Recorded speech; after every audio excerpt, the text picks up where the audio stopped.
Jujutsu Kaisen एक ऐसा anime जिसमें तुम किसी को पसंद करने की गलती नहीं कर सकते, क्योंकि अगर कर लिया तो समझो वो निकल लिया। एक ऐसा एनिमे जिसके राइटर ने सोचा कि मेरे पास फालतू का मेन कैरेक्टर लिखने का टाइम नहीं है, मुझे साइड कैरेक्टर्स की मौत लिखने भी जाना है। मैंने एक कम्युनिटी पोस्ट डाला था कि मुझे अगली वीडियो में किसको रोस्ट करना चाहिए, उसमें 73% वोट्स आए इस एनिमे के लिए। सो दैट्स इट, आज हम लोग जुजुत्सु काइसन को रोस्ट करने वाले हैं। लेकिन उससे पहले, hey guys, this is Sage and you are watching Mister Sage. अब जैसा कि तुम्हें पता है, इसमें कुछ कर्सेस हैं जिनको हाई स्कूल के बच्चों के द्वारा मरवाया जा रहा है। वो बच्चे जिनको ये नहीं पता कि 1 और 1 11 होते हैं, वो 2 और 2 कर्सेस को पटक के 1 कर रहे हैं। और तुम मुझे एक बात बताओ, जितने भी नए जनरेशन के डार्क एनिमे हैं, उनमें ये डार्क के नाम पे एक ही डार्कनेस का रायता क्यों फैलाया जाता है? Demons, devils, curses. अब तुम बोलोगे भाई ये तीनों अलग अलग चीजें होती हैं। वाह, नाम बदलने से हरकत नहीं बदल जाती। तीनों का एक ही काम होता है, रात में सोते हुए इंसानों को डरा के उनके गुर्दे मुंह में लाने का। जब मेन कैरेक्टर की कोई मिस्ट्री होती है तो उस पे थ्योरी बनाई जाती है, लेकिन यहाँ तो मिस्ट्री यही है कि मेन कैरेक्टर कौन है। चलो देखते हैं कि मेन्यू में कौन कौन है। 1 प्लेट गोजू सातोरो, 1 किलो यूजी इतादोरी और 1 चम्मच यूटा दा फूका हुआ आशिक। तो सबसे पहले बात करते हैं गोजो की। अब गोजो में दम तो है, आंखें भी नीली हैं और बाल भी सफेद हैं, और भाई को लड़कियां पटानी भी आती हैं। लेकिन अगर लड़कियां पटाने से मेन कैरेक्टर बना जाता तो आज जिराया जिंदा होके हिनाटा का पति होता।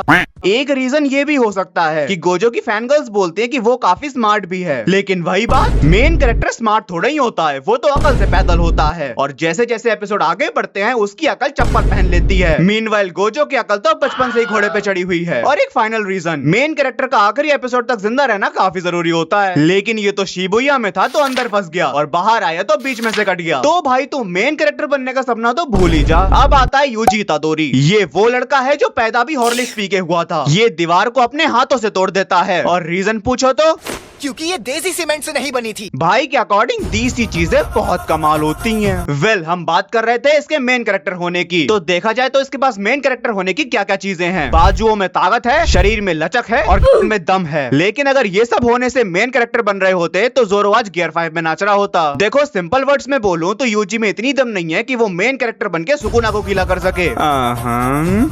वैसे ऑफिशियली तो यही है, लेकिन मानता कोई नहीं है। तो इसी बात पे अगली सर्विंग देखी जाए तो अब आता है 1 चम्मच यूटा दा फूका हुआ आशिक। वेल, ये वही बच्चा है जिसको बचपन में प्यार हो गया था और फिर उसकी गर्लफ्रेंड कर्स में तब्दील हो गई। देखो, मेरी नजर में ये मेन कैरेक्टर हो सकता है। ये थोड़ा तगड़ा है और अभी तक बीच में से कटा भी नहीं है, लेकिन ये फिर भी नहीं बन सकता क्योंकि 2-3 चैप्टर में ये भी मौत के घाट उतरने वाला है। और हाँ, एक आखिरी पॉइंट, दूसरों का शरीर लेके अगर मेन कैरेक्टर बना जाता तो आज केंजाकू सुकुना को चावल खिला रहा होता। गोजो सुकुना को साइड कर दो, मेरा फेवरेट है तोजी। राइटर को मारने की इतनी खुजली थी कि एक ही कैरेक्टर को एक ही सीजन में 2 बार मार दिया। इसके पास कोई पावर या टेक्निक नहीं है, लेकिन फिर भी इतना कूदा है कि अकेले गोजो और गेटो दोनों को पेल के कर सकता है। वैसे इसका एक लड़का भी है, वो लड़का जिससे सुकुना को बेइंतहा मोहब्बत है। मैं बात कर रहा हूँ मेगुमी की। जब मैंने इसको पहली बार देखा था तो लगा था कि दिखने में तो बहुत सुंदर है, लेकिन इसके बालों को क्या हुआ? ऐसा लग रहा है जैसे एसी में चिपक के झटके लेके आया है। यहाँ पे एसी एयर कंडीशनर नहीं, अल्टरनेट करंट है। ज्ञान चेपने की तो हॉबी है भाई की।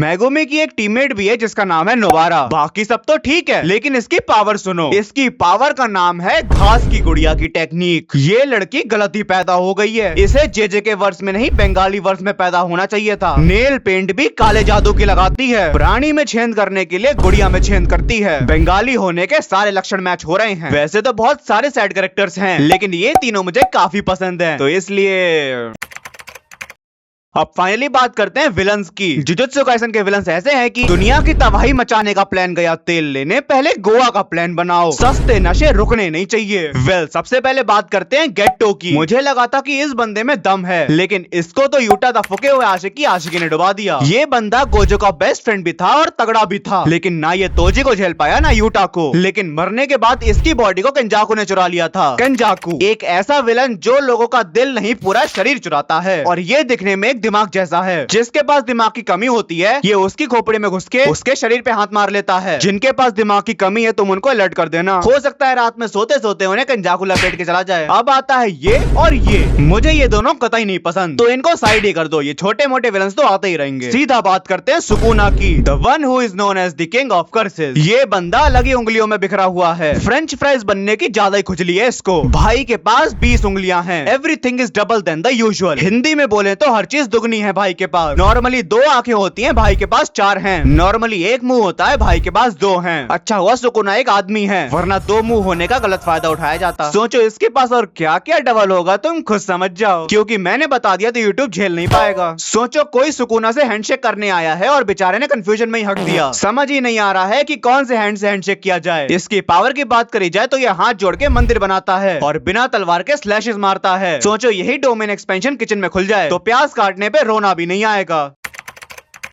अब मेरा रियल ओपिनियन क्या है, वैसे तो ये एक 7 आउट ऑफ 10 एनिमे है, बट देखा जाए तो आजकल लोग इसको हेट दे रहे हैं। वैसे ये एनिमे बेकार नहीं है, but most of the fans इसको क्रिंज बोलते हैं, क्योंकि जिसको एनिमे का ए भी नहीं पता वो इसको हिंदी में देख के सब कुछ गोजो को मान बैठे हैं और फिर ये लोग गोजो को गोकू जैसे लेजेंडरी कैरेक्टर से कंपेयर करते हैं। ये चीज रियल एनिमे फैंस को काफी फ्रस्ट्रेट कर देती है और वो इस एनिमे को हेट करने लगते हैं। अब मैं कुछ बोलूंगा तो विवाद हो जाएगा, लेकिन ये एनिमे ओवररेटेड तो बहुत है। पहले मुझे भी गोजो काफी पसंद था और मेरे सेटअप में इसका एक फ्रेम भी है, बट धीरे धीरे मेरे अंदर भी यही फ्रस्ट्रेशन आ रही है और इसीलिए मुझे सिर्फ तोजी, मेगुमी और नानामी के अलावा कोई नहीं पसंद। और एक कंट्रोवर्सी वाला टॉपिक ये भी है, जहां सबकी जान जा रही है, सब लोग कर्से से लड़ रहे हैं, वहीं दूसरी तरफ मैं कमरे में बैठ के कुछ अलग ही हरकतें सजा रही है, तो इसकी तो अलग ही केमिस्ट्री है। वेल, इन सब चीजों को साइड करो, मैं तुमसे बहुत इंपॉर्टेंट बात करने जा रहा हूँ। मुझे ये बताते हुए खेद है कि यूट्यूब सेज वर्ड्स की 1% पावर को भी नहीं झेल पा रहा है। ये देखो, मेरे चैनल की टॉप वीडियोस को येलो डॉलर देके डीमोनेटाइज कर दिया। भाई मैं खुद को कितना कंट्रोल करता हूँ ये सिर्फ मुझे पता है, और इस वीडियो को भी मैंने 0.8% पावर पे ही बनाया है। तो अब से मैं ज्यादा एक्सट्रीम नहीं जाऊंगा, बट तुम्हें मजा पूरा आएगा। किसी को अगर इस वीडियो से प्रॉब्लम है तो क्रेडिट्स और डिस्क्लेमर दोनों डिस्क्रिप्शन बॉक्स में दे रखे, जाके पढ़ लो। तो हाँ गाइस, वीडियो यहीं पे एंड होती है। आई होप तुम्हें वीडियो पसंद आई होगी। अगर तुम्हें वीडियो पसंद आई हो तो वीडियो को लाइक कर देना, और अगर चैनल पे नए हो तो चैनल को सब्सक्राइब भी कर देना। तुम मुझे इंस्टाग्राम पे भी फॉलो कर सकते हो, link in the description box. तो चलो गाइस, मिलते हैं नेक्स्ट वीडियो में, तब तक के लिए सायोनारा।